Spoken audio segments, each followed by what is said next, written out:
अस्सलाम वालेकुम dear student, this is Mohammad Sheb and welcome back to my channel जुमेब्स academy.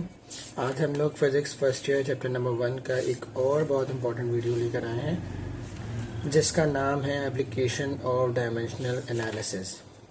ये हेडिंग कुछ आपको न्यू लग रही होगी, लेकिन मैं आपको बता देता हूँ, आपने लास्ट 10 ईयर्स में देखा होगा, जिससे आप फेमिलियर होंगे। एक सवाल आता है कि prove that the following equation are is dimensionally correct. ठीक है, एक या दो दी हुई होती हैं, तो वो जो डायमेंशनली करेक्ट वाला क्वेश्चन होता है ना, वो बेसिकली वो पार्ट है एप्लीकेशन का।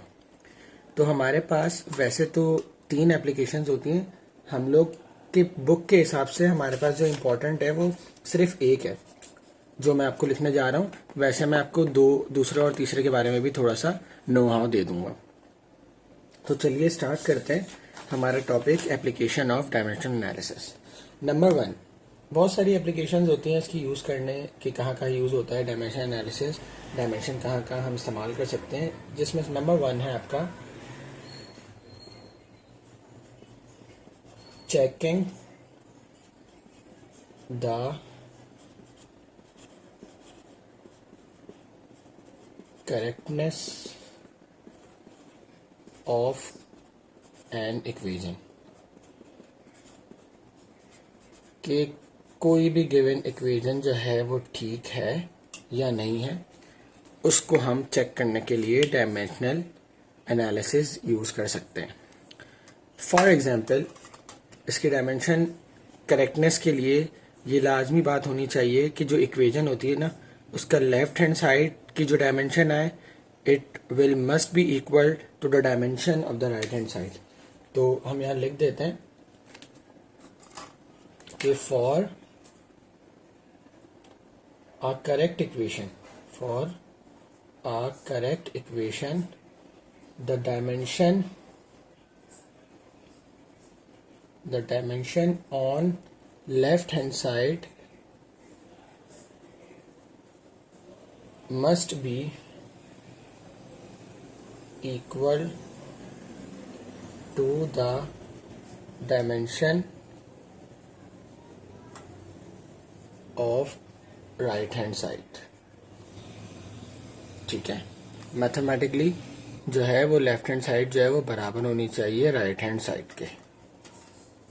ठीक है, ये चीज़ हमें, अगर ये होगा तो इसका मतलब कि ये इक्वेशन डायमेंशनली क्या है, करेक्ट है। ठीक है, लेट्स सपोज मैं एक इक्वेशन लेता हूँ, आपके एग्जाम्स में ही पूछा जाता है कि prove that the following equation is dimensionally correct, और वो इक्वेशन क्या है, S is equals to VIT plus half AT square। ठीक है, सेकेंड इक्वेशन ऑफ मोशन है ये, where S is the distance, VI is the initial velocity, T is the time, A is the acceleration, T is also a time। तो हमें इसकी देखनी है कि ये डायमेंशनली करेक्ट है या नहीं है। डायमेंशनली करेक्ट के लिए क्या ज़रूरी, मैंने बात बताई कि इसकी लेफ्ट हैंड साइड और राइट हैंड साइड दोनों बराबर होनी चाहिए। तो अगर मैं लेफ्ट हैंड साइड लेता हूँ तो लेफ्ट हैंड साइड पे आप देख रहे होंगे कि सिर्फ हमारे पास क्या है, S, और S इज़ द डिस्टेंस और इसकी नेचर होती है L, इसकी डायमेंशन हो गई L।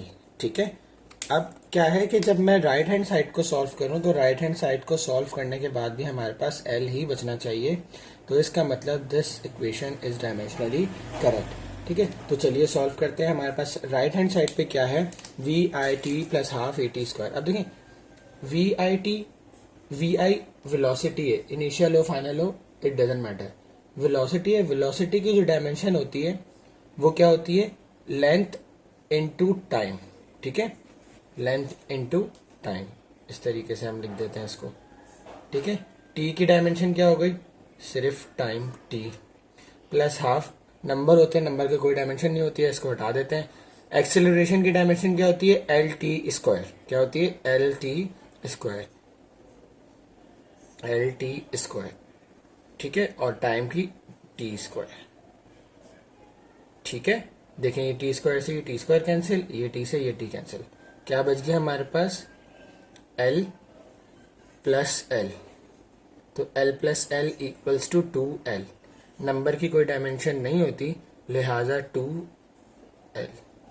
तो देखें राइट हैंड साइड पे भी हमारे पास L थी डायमेंशन, लेफ्ट हैंड साइड पे भी लेफ्ट हैंड साइड पे भी एल थी, राइट हैंड साइड पे भी एल आ गई, तो इसका मतलब this equation is dimensionally correct. तो हम यहाँ लिखेंगे इस तरीके से कि this equation is dimensionally correct. ठीक है, और लिखने के बाद हम लिख देंगे left hand side is equals to right hand side. ठीक है, और एग्जाम्पल आपको मैं करवाता हूँ। तो एक हमारे पास एग्जाम्पल होती है टाइम पीरियड की, time period of a simple pendulum. क्या फॉर्मूला होता है, 2 pi under root L over G, where t is the time period, l is the length, g is the acceleration due to gravity। तो चलिए right hand side अगर हम बात करें, sorry पहले लेफ्ट हैंड साइड की बात करें, तो लेफ्ट हैंड साइड की डायमेंशन हमारे पास क्या आ गई, t, यानी कि टाइम पीरियड है, इसकी आ गई सिंपल t। ठीक है, तो राइट हैंड साइड पे भी क्या आना चाहिए, सेम आना चाहिए। तो राइट हैंड साइड पे हम ले लेते हैं 2 pi under root L over G. 2 pi की कोई डायमेंशन नहीं होती, under root L over G, L की डायमेंशन क्या होती है, लेंथ, तो यहाँ आ गया लेंथ। ठीक है, जी, जी क्या होता है, एक्सेलरेशन, और एक्सेलरेशन की डायमेंशन अभी मैंने आपको बताई क्या होती है, एल ओवर टी स्क्वायर। ठीक है, देखिए ये एल से ये एल कैंसिल हो गया, टी स्क्वायर मैंने ऊपर ले लिया, तो ये हो जाएगा अंडर रूट टी स्क्वायर। ठीक है, सॉरी स्क्वायर, स्क्वायर से देखें रूट कैंसिल, हमारे पास डायमेंशन क्या बच गई, टी। तो देखें this equation is dimensionally correct because right hand side equals to left hand side. ठीक है, इस तरीके से बहुत सारे हमारे बुक में जो है वो इक्वेशंस हैं, जैसे मिसाल के तौर पे प्लैंक कांस्टेंट की हो गई, ये टाइम पीरियड ऑफ अ क्या नाम है, स्प्रिंग कांस्टेंट वाले टाइम पीरियड की हो गई 2 पाई एम ओवर के। ठीक है, इसके अलावा first equation of motion, third equation of motion, तो बहुत सारी हमारे पास इक्वेशंस हैं जो हमारे पास पेपर में सवाल आता है कि प्रूफ करें कि ये डायमेंशनली करेक्ट है या नहीं है। तो आप अपनी बुक में से कोई भी 2-3 इक्वेशंस हैं उठा के अपनी कॉपी में लिख सकते हैं, इसको सॉल्व कर सकते हैं, वो इक्वेशंस डायमेंशनली करेक्ट होगी if right hand side equals to left hand side. ठीक है, तो ये हो गया हमारे पास पहला एप्लीकेशन। अब हम दूसरे एप्लीकेशन की बात करते हैं। दूसरा एप्लीकेशन देखिए बुक में आपके इतना इम्पोर्टेंट नहीं है, पेपर पॉइंट ऑफ व्यू से भी इतना इम्पोर्टेंट नहीं है, लेकिन चूंकि एप्लीकेशन का हिस्सा है इसलिए मैं थोड़ा सा आपको जो है वो इसकी नोहाव दे देता हूँ कि क्या होता है। देखें नंबर 2 जो है वो है finding unit of a physical quantity in a given system, in a given system of unit, given system of unit। क्या मतलब है इसका, भाई हमें कोई भी एक जो है वो दी जाती है, कोई भी यूनिट, हमें कह रहे हैं कि भाई दूसरे यूनिट में कन्वर्ट करो, तो वो कन्वर्जन का जो प्रोसेस होगा वो भी हम डायमेंशन के जरिए कर सकते हैं। देखिए आपको याद होगा मैंने आपको करवाया था कि फिजिकल क्वांटिटी जो होती है उसको कैलकुलेट किया कैसे जा सकता है, फिजिकल क्वांटिटी जो होती है वो किसके बराबर होती है, n मल्टीप्लाई बाई यू के। ठीक है, where n is the number, u is the unit. जैसे लेट सपोज मैं कह रहा हूं कि मेरे पास पोटैटो है 1 kg, क्या है 1 kg पोटैटो। ठीक है, तो 1 is the number and kg is the unit. तो इस तरीके से हम फिजिकल क्वांटिटीज को क्या करते हैं, रिप्रेजेंट करते हैं।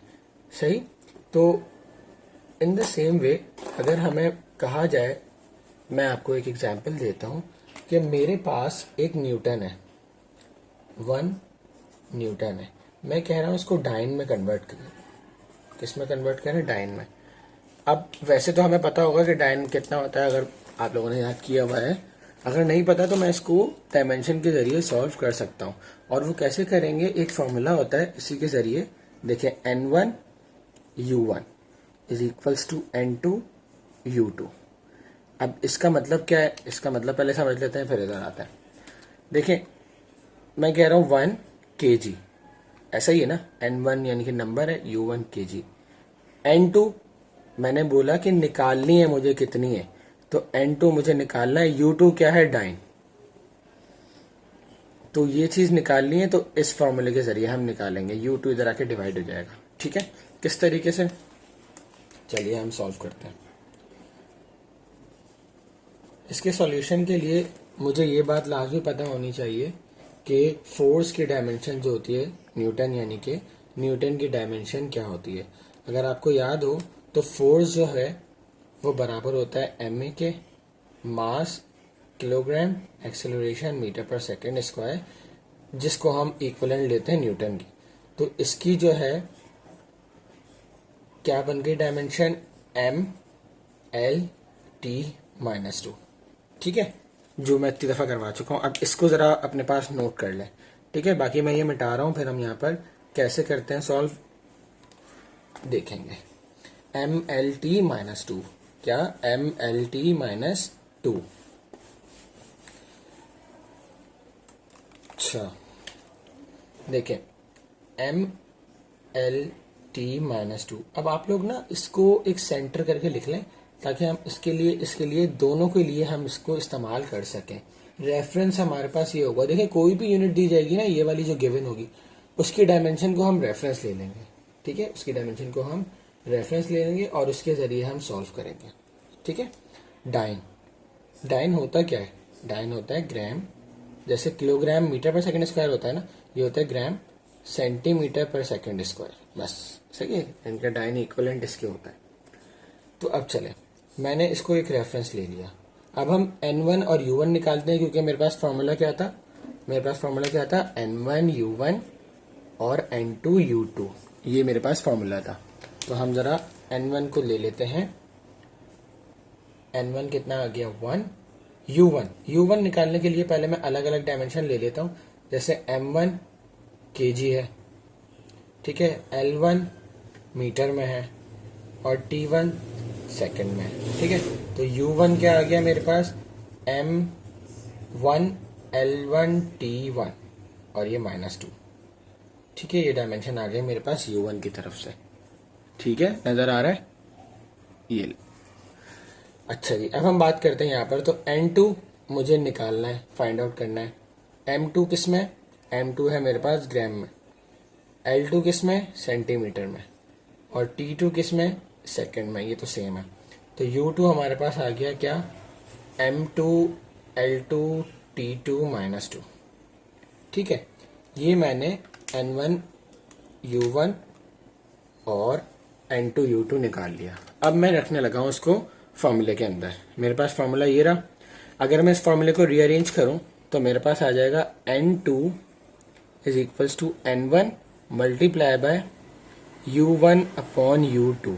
ठीक है, कोई मसला, ठीक है। अब मुझे यहाँ पर वैल्यूज को पुट करना है। सबसे पहले देखें, N1 क्या है मेरे पास, 1। अब देखिए U1 और U2 है ना, अब मैं डायरेक्टली नहीं लिख रहा, बल्कि M के साथ M को डिवाइड कर रहा हूँ, L के साथ L को, T के साथ T को, ताकि मेरे लिए इजी हो जाए। ठीक है, तो ये हो जाएगा M1 upon M2, M1 upon M2। Power क्या है, पावर क्या है M1 की, 1 ही है, क्योंकि एक ही है ना, M2 होता तो मैं 2 लगाता, सही। उसके बाद L1 अपॉन L2, पावर क्या है, 1, और क्या है T1 अपॉन T2, पावर क्या है इधर, -2, क्या है पावर, -2। अब देखें, अब मैं वैल्यूज पुट करने लगा हूं, जो M1 की वैल्यू मैंने लिखी थी। M1 की वैल्यू क्या होती है, क्या है, kg। M2 की क्या है, ग्राम। ठीक है, L1 की क्या है, L1 की है मीटर, L2 की क्या है, सेंटीमीटर। नंबर 3 है हमारे पास सेकंड। अच्छा, ये तो सेकंड और सेकंड है, ये तो 1 आएगा, 1 की पावर -2 1 ही हो जाएगा, तो it will become 1, it will become already 1। ठीक है, तो यहां आ जाओ। अब किलोग्राम किसके बराबर होता है, 1000 के, किसके बराबर होता है, 1000 ग्राम के, इनटू ग्राम। ग्राम में लेना है ना, इसलिए मैं कन्वर्ट कर रहा हूँ ग्राम में। मल्टीप्लाई बाय मीटर, 100 सेंटीमीटर के बराबर होता है, डिवाइडेड बाय सेंटीमीटर, क्योंकि एक ही है ना। अब देखिए, सेंटीमीटर से सेंटीमीटर कैंसिल, ग्राम से ही ग्राम कैंसिल, क्या बच गया मेरे पास 1, लिखते नहीं है हम, 10 की पावर 3, यानी कि ये 10 की पावर 3 और ये 10 की पावर 2। तो जब मैं इन दोनों को मल्टीप्लाई करूंगा तो मेरे पास आंसर क्या आएगा 10 की पावर 5, और यही होता है हमारा आंसर 10 की पावर 5 डाइन, या इसको लिख लो ग्राम सेंटीमीटर स्क्वायर। तो मेरे पास जो 1 न्यूटन होता है, वो किसके बराबर होता है 10 की पावर 5 डाइन के बराबर। देखा, हमने डायमेंशन के जरिए जो है हमने इस चीज को प्रूव कर दिया। बस हमें क्या पता होना चाहिए, हमें ये फॉर्मूला पता होना चाहिए। इस फॉर्मूले के जरिए हम आराम से किसी भी डायमेंशन के जरिए एक यूनिट से दूसरी यूनिट को फाइंड आउट कर सकते हैं। ठीक है। और तीसरा जो होता है हमारे पास एप्लीकेशन, वो होता है कोई भी फॉर्मूला निकालना किसी भी डायमेंशन के जरिए। अगर मुझे इसकी क्वांटिटी पता चल गई ना, इसके अंदर MLT इतना इतना है, तो मैं उसके जरिए जो है आराम से कोई भी फॉर्मूला निकाल सकता हूँ। लेकिन वो हमारा इतना इम्पोर्टेंट नहीं है, इसलिए मैं यहाँ पर सॉल्व नहीं करा रहा। आगे क्लासेस में जाके हम उसके ऊपर बात करेंगे। यहाँ पर हमारा डायमेंशन का टॉपिक खत्म हुआ। अगर आपको डायमेंशन सीखनी है तो मैं डिस्क्रिप्शन बॉक्स में डायमेंशन 1 और डायमेंशन 2 के नाम से जो है वो लिंक दे दूंगा, आप लोग उसको समझ लीजिएगा। डायमेंशन में बहुत सारे फिजिकल क्वांटिटीज के डायमेंशन हमने सॉल्व किए। इंशाल्लाह नेक्स्ट वीडियो में इस चैप्टर का लास्ट टॉपिक सिग्निफिकेंट फिगर लेकर आएंगे। तब तक अपना बहुत सारा ख्याल रखिएगा। अल्लाह हाफ़िज़।